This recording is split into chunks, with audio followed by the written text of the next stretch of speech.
ঐতিহ্যবাহী অ্যাশেজ সিরিজের প্রথম টেস্টের আগে অস্ট্রেলিয়া শিবিরে নেমে এসেছে চরম ইনজুরি সংকট। দ্বিতীয়বারের স্ক্যানে ডান হ্যামস্ট্রিং ইনজুরি নিশ্চিত হওয়ায় পার্থের প্রথম টেস্ট থেকে ছিটকে গেছেন অভিজ্ঞ পেসার জশ হ্যাজেলউড। এই ধাক্কা আরও বেড়েছে কারণ সতীর্থ পেসার শন অ্যাবট এবং অধিনায়ক প্যাট কামিন্সও মাঠের বাইরে। এই সংকটজনক পরিস্থিতিতে কাভার হিসেবে দলে নেওয়া হয়েছে মাইকেল নেসারকে।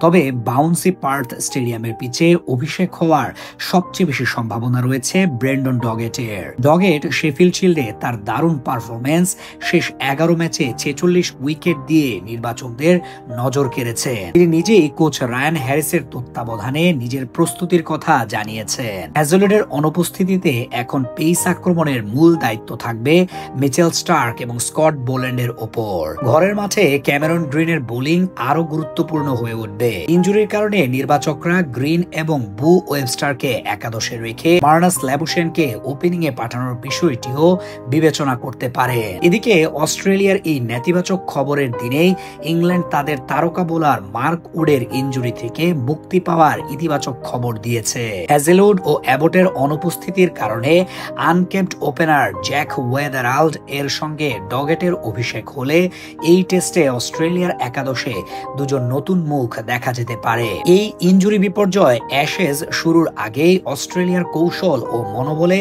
বড় ধাক্কা দিয়েছে।